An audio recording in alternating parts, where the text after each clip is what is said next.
Yesterday I went to the Mint Card Collective and well, I tried to hit these goals right here.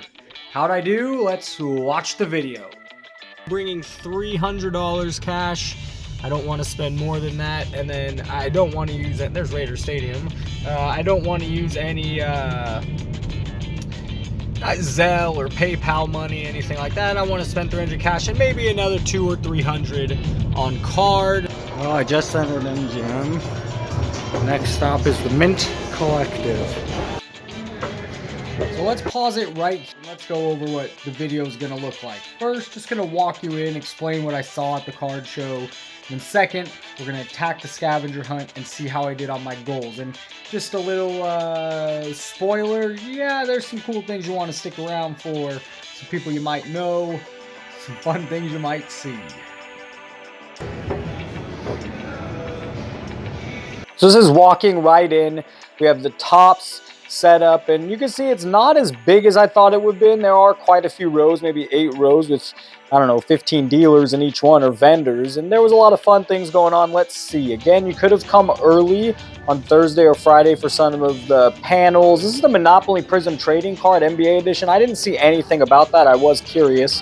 PSA did have quite a line. You had to spend $75 minimum for the regular price at PSA. Here it is. You had to have your submission forms already, printed out.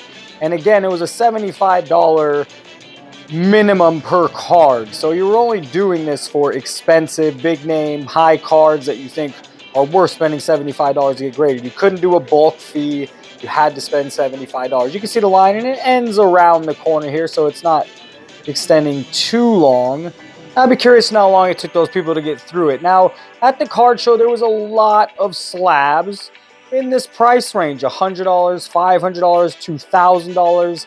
It's tough to deal with, but that's what it was. There wasn't many dollar boxes, $5 boxes. There just wasn't. And when there was the 50-cent dollar boxes, 10 cards for $1, 10 cards for $20, they were crowded. People were surrounding those because that's what people wanted to see. Prism had a pretty cool booth, Panini Authentic, but it's safe to say this was not your average local card show.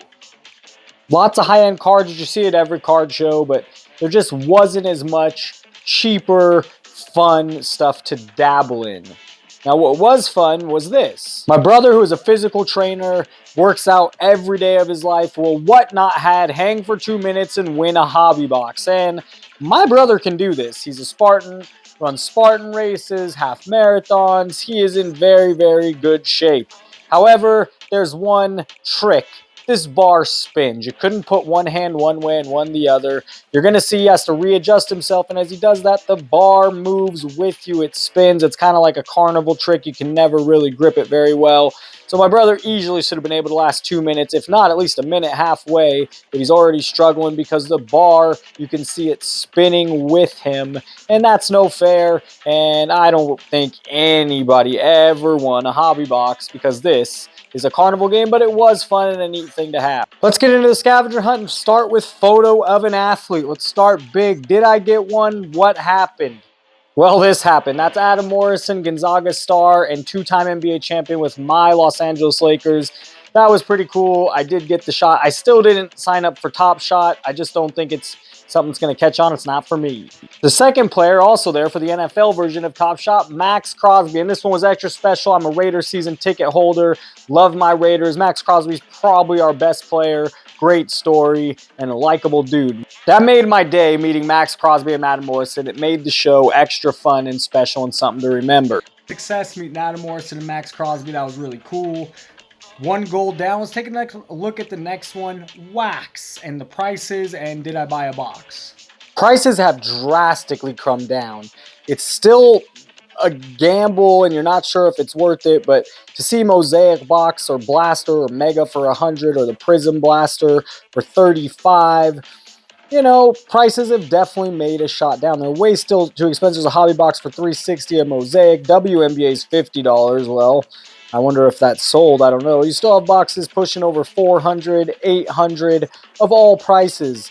The Phoenix NFL football selling for $360, unparalleled. I think I bought that box in the past for $60. It's still at $300. So prices are still inflated and too much, but they are coming down, which is nice to see. I did pop on one Blaster Box 2022 for the Cade Cunningham rookie. I did hit an autograph Trey Man.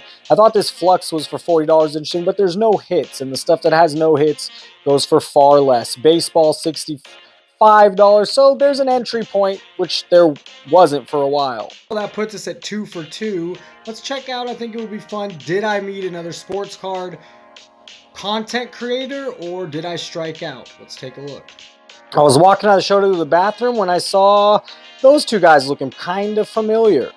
2020, I started watching Troy, or Trike 415 Sports Cards. He was a basketball player in the Philippines, I believe, making a living there, and he loved sports cards, started making content, and I asked him some questions, you know, what got him into starting the love of sports cards, and what keeps him going, just his community, and hopefully making a little money. He was honest, kind, and generous when I met him, and I wish him the best. Go check out his channel if you've never seen it. If Adam Morrison wasn't big enough for you, I got Max Crosby. And if Troy, my boy Troy, making great card content isn't enough for you, well, I got someone that you can't argue with here. Look at this photo next. Could it be the one, the only Will Greer? No, I'm just kidding. He was very nice. He's doing good things for the hobby. He's making it turning into something different, and it was cool to see. I do believe Geoff Wilson has good intentions, whether he always comes off knowing the market or genuine. You know, I do believe the guy has good intentions for the sports card market and hobby. Geoff Wilson has over 200,000 subscribers on YouTube. He's doing good things for sports cards. Do I agree with everything he says? Do I agree with all the content? No. But the eyes and the money and, well, he's helping part of the process of blowing up the sports card hobby and market. Just to reiterate that, he's a layer upon many layers that are trying to do good for the hobby we love. And sports card radio and the drama and the haters that follow, well, that is entertaining, Geoff, so sorry. It is entertaining to follow. Just keep doing you. Hopefully don't let it get to you. Just like the NBA Monopoly game or cards, I also never saw a silver pack. Topps did have some clear, lame Topps packs there for you, but it definitely wasn't a silver pack. However, we did get a racing silver pack from a different group. Let's take a look at that now. So I did end up finding during that Panini, they gave out some silver Panini 22 racing packs. So nothing from Topps, but we could count it. And well, I don't know racing very well, but Kobe 24, Kyle Busch, I know that name, Eminem. These are cool cards. Bubba Wallace, another name I know. And finally, Joey Logano. I actually know all these names, and it's funny, I don't follow racing very much. And guess what? My brother got one too, and he gave it to us. So let's open it up here on camera, and I'm going to count this as the silver pack. First time ever open a pack on camera, by the way, just not me. I got, don't know. Another Kyle Busch. Same exact card. Cool looking card. Here we go. Denny Hamlin. I don't know how I know all these names. Really pretty looking cards. And finally, someone I don't know, Alex Bowman. Those are nice looking cards. And we're going to check mark right now the silver as a complete. Made it happen so far. 4 for 4. Let's take a look. Did I get 40 cards under $100 total to grade? I had to call an audible. There just wasn't enough dollar boxes, $5 boxes. So you'll see here what I bought. Darren Fox, $10, and A-Rod. These are in both pretty good shape, should grade pretty well. Dennis Rodman rookie card. I do think, well, that's a good buy. I got the tag is not exactly what I spent because I spent in bulk. John Stockton is a leader all time of assists and of steals. That's not going away. When you look that up, that stat, it's going to stay that way. This is a little off center, top to bottom. Other than that, I really like the look of that card. Oscar Robertson, another good looking card. This is from the 70s. That's going to grade really well. So I wasn't able to pick up as many cheap cards. This is not going to grade well. I might not grade this at all. This is more personal PC collection. I collect rookie cards. I don't have a Steve Young rookie card. Now I do. Tyler Stevenson, a good bat for the Reds. He's a catcher, but he might be transferring over to first base. He's supposed to play more first base than catcher this year. This is numbered to 150, and if Tyler Stevenson were to become something, I don't know, it's a Topps Chrome Allen and Ginter card. I just like it. He's also on my fantasy baseball team, so there's the dual reason of getting it. Other than that, I only got 2 other raw cards. Gale Sayers was my dad's favorite football player, so sometimes it's not just about making money, it's about the collection. Not in great... it is in good shape, but it's just off-centered. It won't grade well, but a nice Gale Sayers. And then I had to double check. This is a Manny Pacquiao rookie card. I will be grading this for sure. It's in good condition. Again, a rookie card. This should grade a 9 or a 10, no doubt. And Pac-Man rookie card. He's a global figure. People know him around the world, and I like that card a lot. So that's it for the base cards I could get to grade. I did go over some Kobe's. I did not get a Kobe rookie card. Again, don't pay attention to these. I didn't pay sticker price.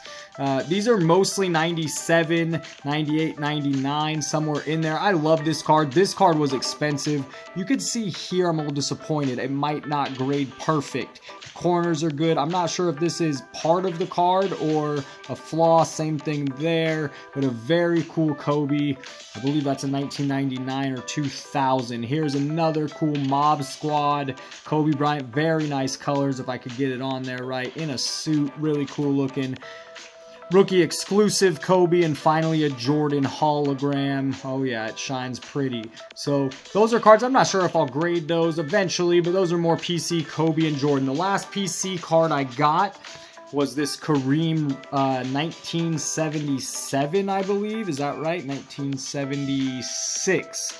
1976 Topps. It's the large boy or the big boy here. It's a jumbo, but it's in great condition. I mean, this thing is gonna, I thought it would grade a 9 or a 10. It does have a little funny corner there, so maybe it grades a 7 or 8. Still, I paid 75, a 7 selling for 125, and an 8 closer to 200. So I'm very happy with that purchase. In the box, I opened the Prism Blaster. I pulled the Trey Man I was telling you earlier, and then this cool looking Jalen Green. This is a possible get graded card. I don't know. It looks like a PSA 10 out of the box. I don't know that coin. Yeah, it really did. I was checking it out. It's a Prism. It's not numbered. Jalen Green cards seem to be going well. I'll show you just last 2 things. I got fun buys.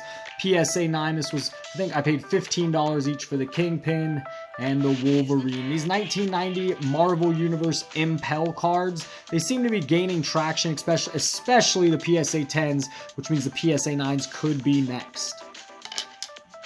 Well, my final thoughts, the Kareem, it counts as the PC card. It wasn't quite 100, but I'm collecting every Kareem, and I don't have that one, and it should grade out pretty nice. The Kobe, it's technically, I think, a second-year card. It might be considered a rookie card, but I am pretty happy with the different Kobe's that I got at the card show. Can't complain. I did well, and I'll check mark the Kobe as well. As for the under or 100 cards, 40 cards under $100, it just was not doable. They didn't have that type of stuff there. So, you know, an Oscar Robertson that should grade pretty nice. A John Stockton rookie card should grade pretty good.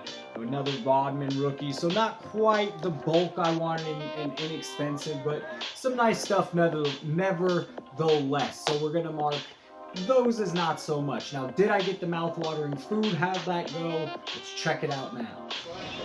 Double bonus. My brother and I finished today at Amori's Chicago-style pizzeria. They have tons of good food. If you're ever in Las Vegas, I highly recommend checking it out. We also watched San Diego State University go to its first ever championship game. Now is Greenlee to inbound, 11 to shoot. It's to Martin, playing it out. Then to start tonight, giving it back to Davis with 5 to shoot, taken on. And it's blocked, pulled down by Vincent. They have the one timeout. Are they going to take it or not? They don't have the scorers on the floor. It's Butler with 2 seconds. He's got to put it up. And he wins it. He wins it with the jumper. A San Diego State miracle. All in all, today was a lot of fun. The card show was a pretty decent success, and I look forward to next year.